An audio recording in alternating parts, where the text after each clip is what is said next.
Hello dear students, online classes में आपका एक बार फिर से हार्दिक अभिनंदन है। अपना टॉपिक चल रहा था कारक प्रकरण। कारक प्रकरण में आपने कारक शब्द की व्युत्पत्ति, उसकी परिभाषा के विषय में जाना और एक उदाहरण के माध्यम से हमने जाना कि किस प्रकार से क्रिया के साथ प्रत्यक्ष और अप्रत्यक्ष रूप से संबंध रखने वाले घटक या शब्द कारक कहलाते हैं। उसी क्रम में आज है कारक भेद। लिखा हुआ है संस्कृत वाङ्मये कारकाणाम संख्या षट् भवति, अर्थात संस्कृत व्याकरण में या वाङ्मय में 6 कारक होते हैं। कितने होते हैं? 6। 6 ही क्यों होते हैं, इसकी वजह भी मैंने आपको पिछली कक्षा में बताया कि संबोधन और संबंध इन दोनों का क्रिया के साथ किसी भी रूप में कोई संबंध नहीं होने के कारण कारकों के रूप में इन दोनों का अध्ययन नहीं किया जाता, बाकी विभक्तियों के रूप में इनका अध्ययन किया जाता है। जैसे हम संबोधन की बात करें तो संबोधन जो है वो प्रथमा विभक्ति की ही पुनरावृत्ति होता है, इसलिए उसका अलग से अध्ययन करने की आवश्यकता नहीं है। और जो संबंध है उसका क्रिया के साथ सीधा संबंध नहीं होने के कारण या किसी भी रूप में संबंध नहीं होने के कारण उसका भी कारकों के रूप में अध्ययन नहीं किया जाता। संबंध जो है विभक्ति के रूप में प्रयोग किया जाता है, एक सेंटेंस को दूसरे सेंटेंस के साथ जोड़ने में, कर्ताओं का संबंध दर्शाने में आदि के रूप में उसका प्रयोग तो होता है, किंतु कारक के रूप में उसका अध्ययन नहीं किया जाता। तो संबोधन तो है प्रथमा विभक्ति की पुनरावृत्ति और संबंध का क्रिया के साथ संबंध नहीं होने के कारण इन दो का प्रत्यक्ष से कारक के रूप में अध्ययन नहीं किया जाता, इसलिए कारकों की संख्या 6 ही शेष रह जाती है। तो वो 6 कारक कौन से हैं? देखिए, कर्ता, कर्म चे करणम चे, संप्रदानम तथैव चे, अपादानाधिकरणम इत्याहु कारकाणि षट्। अर्थात कर्ता, कर्म, करण, संप्रदान और अपादान अधिकरण, इस प्रकार से 6 कारक कहे गए हैं। ये जो शब्द देखें हम, ये जो शब्द है एक संधि का उदाहरण है, क्योंकि अपनी पिछली क्लासेस संधियों की रही है, तो अपनी कोशिश ये रहेगी कि हम पीछे की कक्षाओं में जो टॉपिक आपने पढ़े हैं वो भी साथ साथ रिवाइज होते चले, दोहरान उनका भी होता चले। तो इसमें पहला शब्द है अपादान, दूसरा है अधिकरणम, तीसरा है इति और चौथा है आहु। देखिए बेटा, किसी भी श्लोक, किसी भी पद्य रचना का सार्थक और परफेक्ट अर्थ निकालने के लिए उसमें प्रयोग किए गए शब्दों को समझना अति आवश्यक होता है। अब श्लोक में क्या होता है कि शब्द संधि से युक्त भी होते हैं, तो उनके अर्थ को अलग अलग निकालने के लिए उनके पदों को अलग अलग करना पड़ता है, विच्छेद भी करना पड़ता है। तो मैं उम्मीद करता हूं कि आपको संधि या संधि विच्छेद करने में किसी प्रकार की कोई समस्या, किसी प्रकार की कोई प्रॉब्लम नहीं होनी चाहिए, क्योंकि हमने पीछे की कक्षाओं में संधियों का विस्तार से अध्ययन किया है। तो फिलहाल अपना कि कारक 6 किस प्रकार से हुए? कर्ता, कर्म, करण, संप्रदान और अपादान और अधिकरण, इस प्रकार से 6 कारक कहे गए हैं। ये जो पद देख रहे हो, इस पद में ये 4 शब्द मिले हुए हैं। पहला अपादान, दूसरा अधिकरणम, तीसरा इति और चौथा है आहु। अपादान, अधिकरण, न में कौन से स्वर की उपस्थिति है? न, ए, और ठीक सामने ए, तो समान स्वरों को दीर्घ हो जाता है। तो देखिए ए और ए मिलकर आ में परिवर्तन हुआ। अधिकरणम इति, हलंत में के ठीक सामने स्वर आ रहा है ई। मैंने आपको अनुस्वार संधि में नियम बताया था कि जब हलंत में के ठीक सामने कोई व्यंजन वर्ण होता है तो मैं के स्थान पर अनुस्वार हो जाता है। किंतु स्वर होता है उस परिस्थिति में अनुस्वार नहीं होता, सामने वाला स्वर उस हलंत मैं में मिल जाता है, तो ये ई इस मैं में मिल जाएगा। ठीक इसी प्रकार इति और आहु, तो इति के तय में ई स्वर है, ठीक सामने आ है। तो यन संधि में आपने पढ़ा था कि ई, उ, री और ली ये चारों स्वर इक कहलाते हैं। इनके दीर्घ को भी इक के नाम से ही जाना जाता है, यानी कि ई का दीर्घ ई, उ का दीर्घ उ, री का दीर्घ री, ली में दीर्घ का अभाव होता है। इनके ठीक सामने असमान स्वर हो, असमान से तात्पर्य है इनके सामने इनके जैसे स्वर नहीं हो, तो इनके स्थान पर क्रमशः य, व, र और ल ये हो जाते हैं, और ये चारों वर्ण संयुक्त रूप से यण कहलाते हैं। य, व और र और ल क्या कहलाते हैं? यण कहलाते हैं। तो इस इति के तय में मिला हुआ ई ये में परिवर्तित हुआ, फिर इस ये में सामने का स्वर मिल गया, तो इन दोनों को जब वापस जोड़ा तो इत्याहु, मतलब इन चारों में जब संधि की तो वापस फिर से यही शब्द बन गया। तो चलिए, कर्ता, कर्म, करण, संप्रदान, अपादान और अधिकरण, ये 6 कारक होते हैं। इनकी मैंने आपको सिंपल सरल तरीके से परिभाषा भी बताई। किसी कार्य को करने वाला क्रिया के साथ जिसका सीधा या स्वतंत्र संबंध हो कर्ता कहलाता है। इसी प्रकार कर्म, अपनी क्रिया से कर्ता जिसको सर्वाधिक चाहता है उसे कर्म कहते हैं। करण, क्रिया की सिद्धि में जो सर्वाधिक सहायक हो उसे करण कहते हैं। संप्रदान, जिसके लिए कोई वस्तु दी जाए, प्रदान की जाए, उसे संप्रदान कहते हैं। अपादान, अलग होने के अर्थ में जो वस्तु स्थिर रहती है उस स्थिर वस्तु को अपादान कहते हैं। अधिकरण, जिस स्थान विशेष पर कोई क्रिया संपन्न होती है या क्रिया की सिद्धि में जो आधार होता है उसे अधिकरण कहते हैं। तो इस प्रकार से कितने कारक हो जाते हैं? 6। तो अपनी कारक की परिभाषा थी, पहली परिभाषा थी क्रियाजनकत्व में कारकम, और उसी की दूसरी परिभाषा थी करोति इति कारकम, और उसके बाद में ये 6 भेद हैं। तो अब हम एक एक कारक का विस्तार से अध्ययन करेंगे। तो शुरू करते हैं कर्ता कारक। तो पहला कारक है अपना कर्ता कारक, और कर्ता कारक में विभक्ति होती है प्रथमा। तो इस कर्ता कारक की सूत्र के अनुसार परिभाषा है स्वतंत्र है कर्ता, अर्थात जो क्रिया को संपादित करने में स्वतंत्र होता है वह कर्ता कहलाता है। जैसे मैं आपको पढ़ा रहा हूँ, मैं लिख रहा हूँ, तो मैं लिखना और पढ़ाना इन दोनों क्रियाओं का स्वतंत्र करता हूँ। ठीक इसी तरह आप देख रहे हैं तो आप देखने की क्रिया की स्वतंत्र करता है। वह हंस रहा है तो वह हंसने की क्रिया का स्वतंत्र करता है।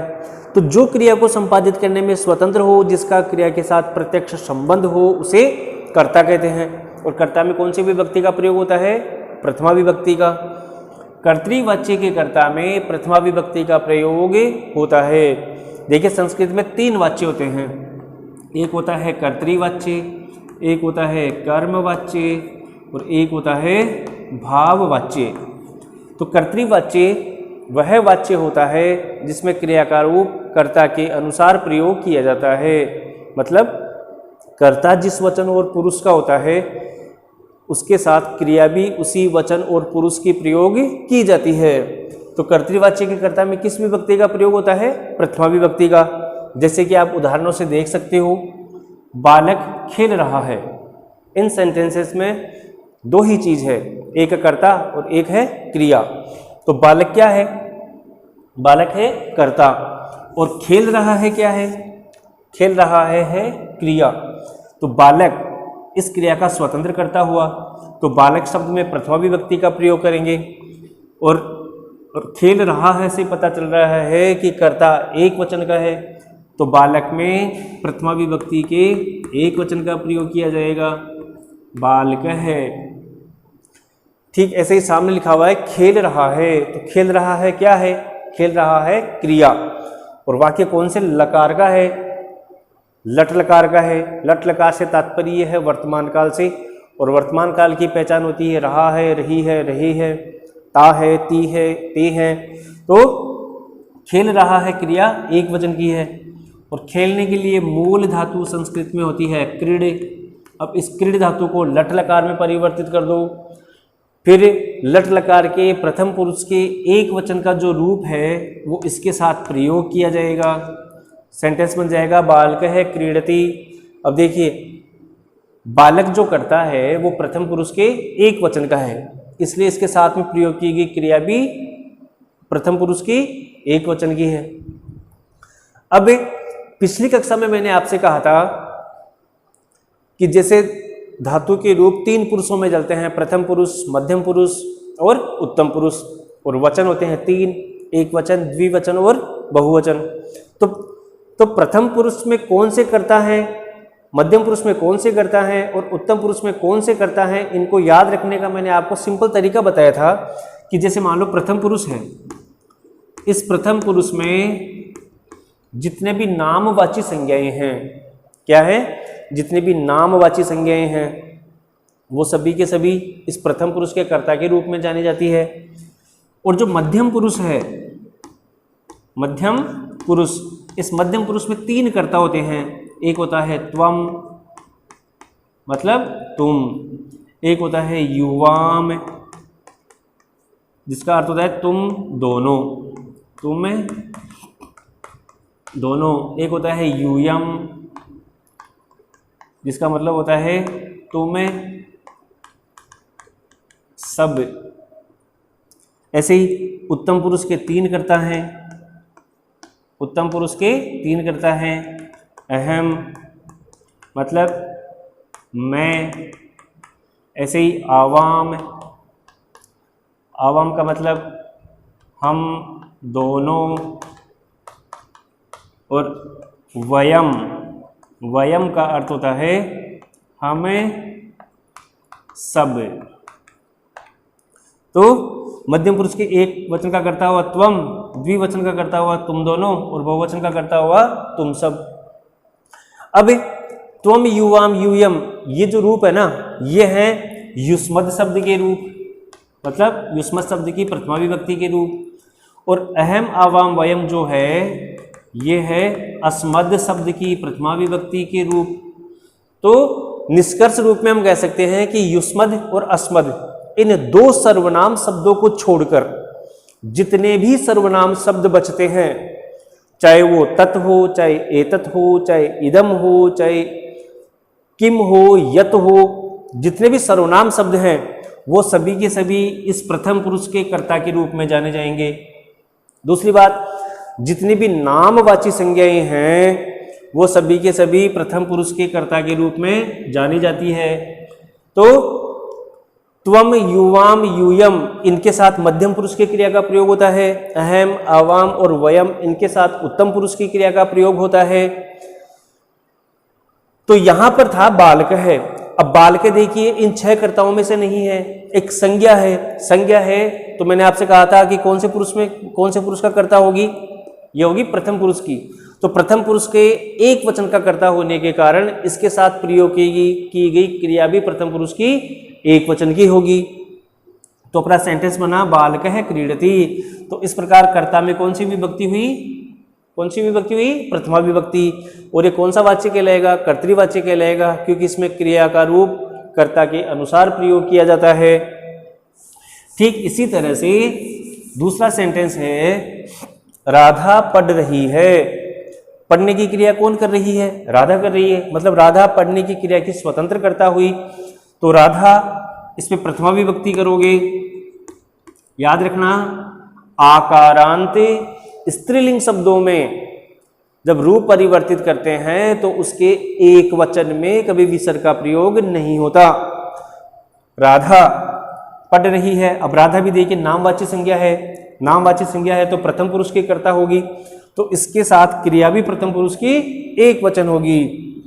पढ़ रही है, इसकी मूल धातु है पठ, तो पठ धातु को रही है, इससे पता चल रहा है कि वाक्य वर्तमान काल का है।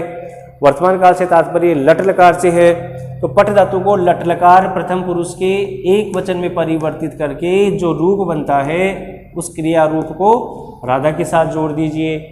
सेंटेंस बन जाएगा राधा पठती। तो हो गई कर्ता में प्रथमा विभक्ति। ठीक ऐसे ही मैं लिख रहा हूं, मैं की संस्कृत क्या होती है? अहम। लिख रहा हूं, यह वाक्य भी लट लकार का है। लिख रहा हूं कि मूल धातु है लिख। अभी मैंने आपसे कहा कि अहम कौन से पुरुष का करता है? उत्तम पुरुष के एक वचन का करता है। तो लिख धातु को भी उत्तम पुरुष के एक वचन में बदल दीजिए, रूप बन जाएगा लिखामी। तो सेंटेंस बन जाएगा अहम लिखामी। हो गई प्रथमा विभक्ति कर्ता में। ठीक इसी प्रकार से वे दोनों पढ़ रहे हैं, वे दोनों। तौ कर्ता पुल्लिंग का है, रहे हैं से पता चल रहा है। अगर स्त्रीलिंग होता तो यहां रही है होता। वे दोनों तौ, तो तौ भी तत्शब्द का सर्वनाम, तत्सर्वनाम शब्द के पुल्लिंग का प्रथमा विभक्ति का द्विवचन है। तो ये कर्ता कौन से पुरुष का कौन से वचन का कर्ता हुआ? प्रथम पुरुष के द्विवचन का। तो इसके साथ क्रिया भी प्रथम पुरुष की द्विवचन में रखी जाएगी। दौड़ने के लिए धातु होती है धावे, तो धाव धातु को लट लकार प्रथम पुरुष के द्विवचन में परिवर्तित कर दीजिए, रूप बन जाएगा धावत है। तौ धावत है। ठीक इसी प्रकार तुम हंस रहे हो, तुम की संस्कृत होती है त्वम। तो त्वम कौन से पुरुष का करता है? मध्यम पुरुष के एक वचन का।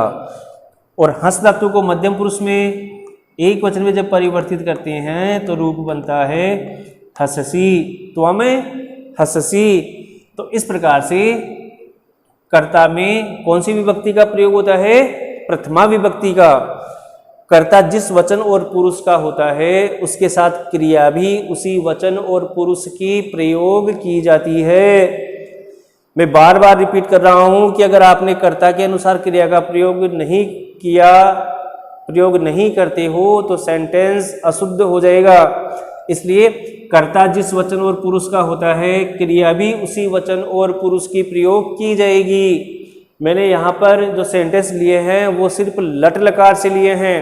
पांचों लकारों में लकार कुल 10 होते हैं, लेकिन सामान्यतया 10 में से 5 का ही प्रयोग किया जाता है। तो उन पांचों लकारों में सेम यही नियम काम करता है कि कर्ता जिस वचन और पुरुष का होता है उसके साथ क्रिया भी उसी वचन और पुरुष की प्रयोग की जाती है। तो अब चलिए जिन कर्ताओं को मैंने आपको शॉर्ट में याद रखने का तरीका बताया उसी को हम विस्तृत रूप से एक सारणी के माध्यम से जानेंगे कि कौन से पुरुष कौन से कर्ता के साथ किस क्रिया का प्रयोग होता है और कौन सा कर्ता कौन से पुरुष के कौन से वचन का होता है। कर्ताओं को समझने के लिए हम जिस सारणी की बात कर रहे थे वो आपके सामने है। तो वीडियो को पॉज करके आप इस सारणी को भली भांति अपनी नोटबुक पे तैयार करें। तो चलिए देखिए, इस इंडेक्स में जितने भी शब्द हैं वो सभी के सभी कर्ता हैं और सभी में प्रथमा विभक्ति का प्रयोग किया गया है। सभी में एक वचन, द्विवचन और बहुवचन सम्मिलित हैं। जैसे प्रथम पुरुष, मध्यम पुरुष और उत्तम पुरुष। सबसे पहले तो हम ये जानेंगे कि प्रथम पुरुष, मध्यम पुरुष और उत्तम पुरुष क्या होते हैं। देखिए, इस चीज को समझने के लिए हमें वक्ता के रूप में, जैसे मैं हूं, मैं, हम दोनों, हम सब, वक्ता जो कहने वाला है वो उत्तम पुरुष में होता है। मैं, हम दोनों, हम सब, ये कौन से पुरुष के कर्ता होंगे? ये होंगे उत्तम पुरुष के कर्ता। वक्ता जिसको अपनी बात कहता है, जो मीडिएटर है, जो मध्यस्थ है, वो मध्यम पुरुष कहलाता है। और मध्यम पुरुष में जैसे तुम, तुम दोनों और तुम सब। वक्ता और श्रोता ये दोनों जिस अनुपस्थित व्यक्ति के विषय में, वस्तु के विषय में, स्थान के विषय में चर्चा करते हैं वो प्रथम पुरुष या अन्य पुरुष के नाम से जाना जाता है। याद रखना ये एक पहचान बनाने का तरीका है कि प्रथम पुरुष के कर्ता कौन से हैं, मध्यम पुरुष के कर्ता कौन से हैं और उत्तम पुरुष के कर्ता कौन से हैं। जैसा कि मैंने आपसे कहा कि प्रथम पुरुष में अनेक अनिश्चित कर्ता होते हैं। उन अनिश्चित कर्ताओं को समझने की दृष्टि से हमने एग्जाम्पल के रूप में कुछ कर्ता लिए हैं। जैसे प्रथम पुरुष एक वचन, इसमें सह, सा और तत् इन तीनों शब्दों का अर्थ वह होता है। सह पुल्लिंग के लिए प्रयोग किया जाता है, सा स्त्रीलिंग के लिए प्रयोग किया जाता है, तत् नपुंसकलिंग के लिए प्रयोग किया जाता है। तो इस प्रथम पुरुष के एक वचन में जो कर्ता हैं इनमें ये सारे हैं पुल्लिंग के, ये बीच वाले हैं ये स्त्रीलिंग के हैं और ये जो लास्ट में बच गए ये नपुंसकलिंग के हैं। इसी क्रम को हमें इसमें समझना चाहिए। मतलब द्विवचन में भी सेम इसी तरीके से ये पुल्लिंग के हैं, बीच वाले स्त्रीलिंग के लिए हैं और अंत वाले नपुंसकलिंग के लिए हैं। ठीक ऐसे ही बहुवचन में ये जो पहले हैं ये हैं पुल्लिंग बहुवचन के लिए, ये स्त्रीलिंग द्विवचन के लिए, सॉरी बहुवचन के लिए, और ये नपुंसकलिंग बहुवचन के लिए। तो इन सब में बहुवचन है, इन सब में द्विवचन है, इन सब में एक वचन है। पुल्लिंग स्त्रीलिंग नपुंसकलिंग, ठीक इसी प्रकार द्विवचन में पुल्लिंग स्त्रीलिंग नपुंसकलिंग, ठीक इसी प्रकार बहुवचन में पुल्लिंग स्त्रीलिंग और नपुंसकलिंग। इन शब्दों का जो अर्थ है वो इनके सामने लिखा गया है। ठीक, मध्यम पुरुष में तीन ही करता है, त्वम युवाम यूयम। उत्तम पुरुष में तीन ही करता है, अहम आवाम और वयम। तो जिस चीज को हम शॉर्ट तरीके से समझने की बात कर रहे थे उसका निष्कर्ष आप इस सारणी से निकाल सकते हो कि त्वम युवाम यूयम कौन से शब्द के रूप है? अस्मद शब्द के रूप है, सॉरी युष्मद शब्द के रूप है। अहम आवाम वयम किस शब्द के रूप है? अस्मद शब्द के रूप है।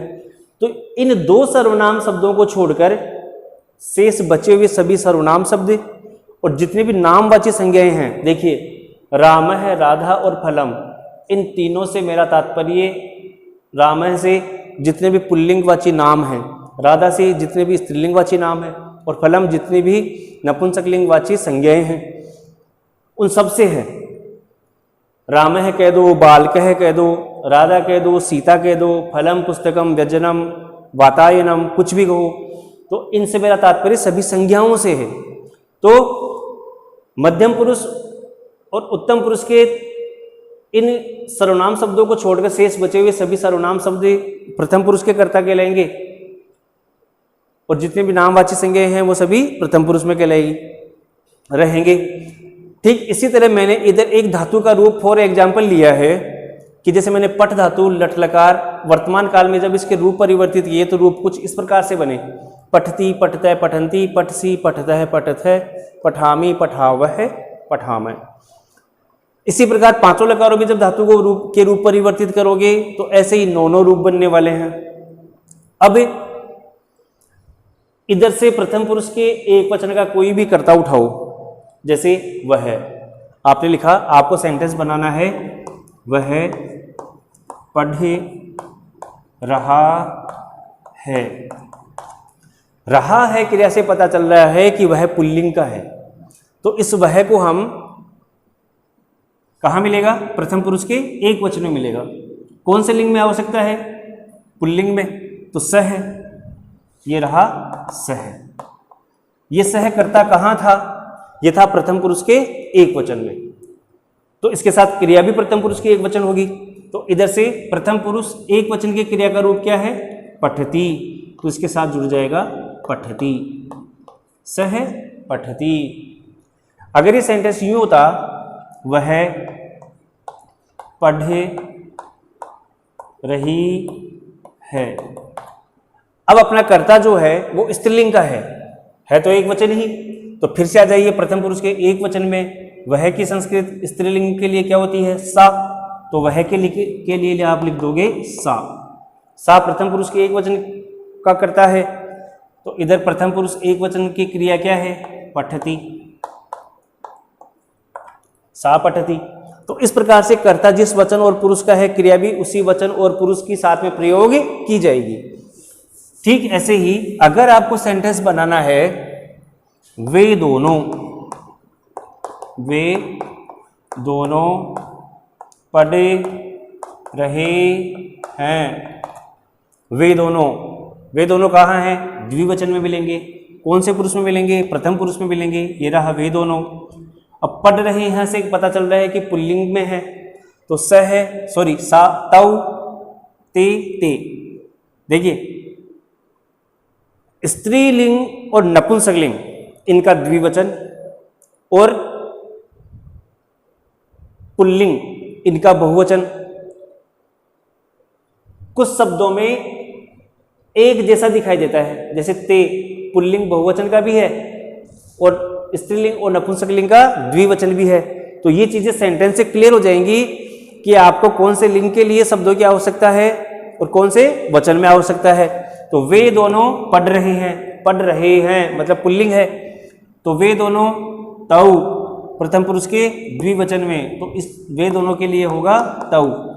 अब आपको तौ कर्ता कहाँ मिला सारणी में? ये मिला प्रथम पुरुष के द्विवचन में, तो तौ के साथ क्रिया भी प्रथम पुरुष की द्विवचन की प्रयोग की जाएगी। तौ पठित है। यही नियम पांचों लकारों पे काम करेगा। यही चीजें आपको पांचों लकारों में ध्यान रखनी है कि कर्ता जिस वचन और पुरुष का है उसके साथ क्रिया भी उसी वचन और पुरुष की प्रयोग की जाएगी।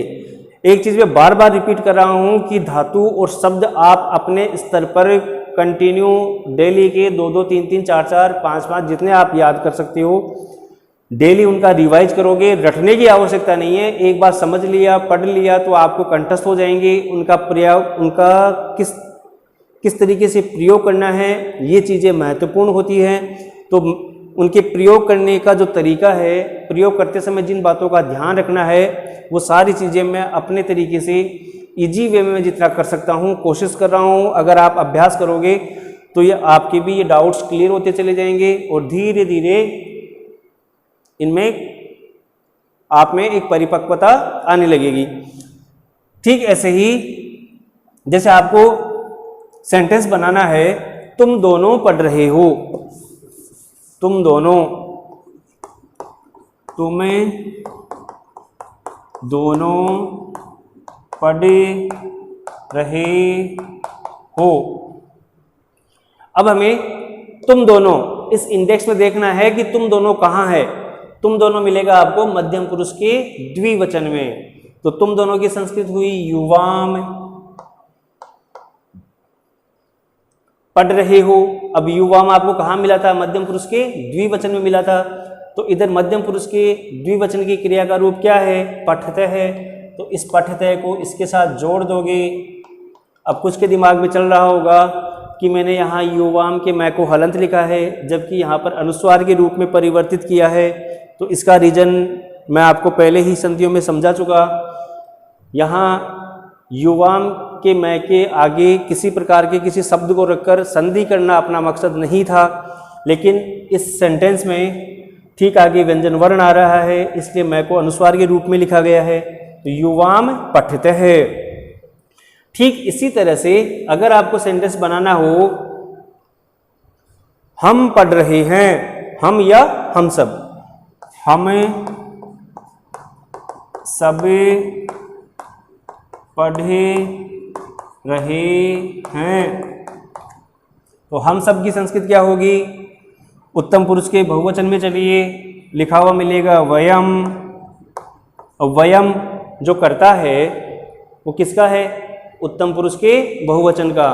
तो इसके साथ जो क्रिया होगी वो भी उत्तम पुरुष के बहुवचन की ही प्रयोग की जाएगी। तो यहाँ पे रख दोगे वयम पठामः। इस प्रकार से कर्ता में प्रथमा विभक्ति हो जाएगी और साथ ही कर्ता जिस वचन और पुरुष का है उसके साथ क्रिया भी उसी वचन और पुरुष की प्रयोग की जाएगी। तो इस सारणी के माध्यम से आप जितने सेंटेंसेस बना सकते हो अपनी नोटबुक में बनाओगे।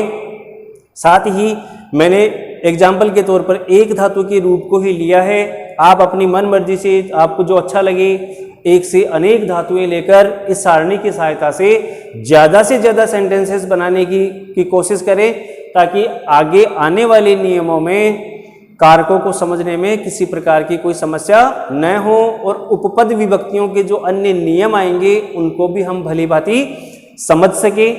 एक बार फिर से कहना चाहूँगा कि इस इंडेक्स को भली भांति समझकर अपनी नोटबुक में तैयार करें और इस इंडेक्स को लेकर किसी प्रकार का कोई डाउट हो तो मेरे व्हाट्सएप नंबर पर मुझे मैसेज करके अपनी उस प्रॉब्लम को शेयर करें ताकि हम उसका समाधान कर सकें। थैंक यू, धन्यवाद।